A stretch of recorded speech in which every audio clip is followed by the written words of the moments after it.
안녕하십니까. JM신용정보 추심 김실장입니다.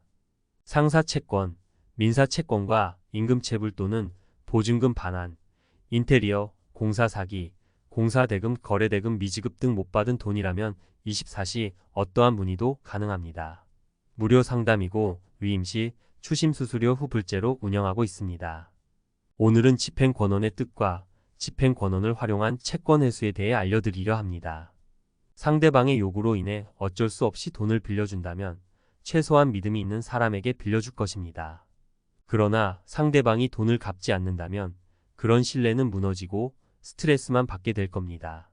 채무자의 상황 따라 다르지만 갚아야 할 채무를 갚지 않는다면 채권자는 법원을 통해 소송 등의 절차를 밟아야 하니 시간과 금전 모두 손해를 보게 됩니다. 오늘은 이러한 소송을 통해 얻은 집행권원의 뜻과 이를 활용한 채권 회수하는 방법과 절차에 대해 김 실장의 방식으로 안내드리겠습니다. 집행권원의 뜻이란? 몇 년 전까지만 하더라도 집행권원이라는 단어는 추심업계나 법률 쪽 업계 아니면 생소한 단어로 쓰였습니다.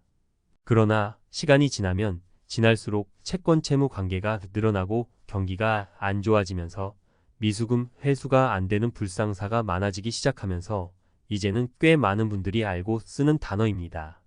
집행권원이란 집행력 있는 문서입니다.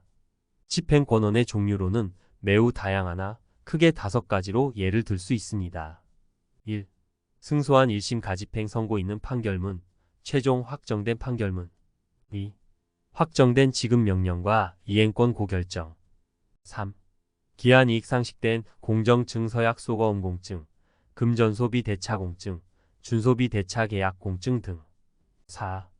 이행하지 아니한 조정조서, 화해조서. 5.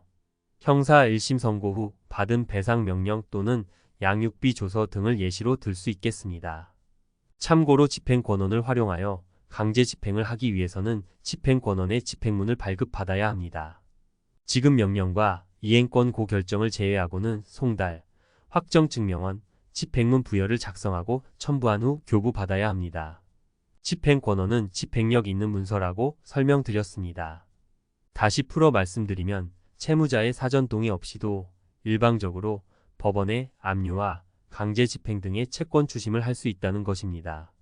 추심에 앞서 고려해야 할 사항들이 있습니다. 1. 채무자 압류와 강제 집행을 언제 어떻게 할 것인지 큰 틀을 짜야 합니다. 2. 채권 압류 및 추심 명령을 하기 전 실익 여부와 압박 효과 등 실제 주거래 은행을 정확히 파악해야 합니다. 3. 기타 채무자의 강제 집행 대상이 될 수 있는 부동산, 차량 등을 확인해야 합니다. 4.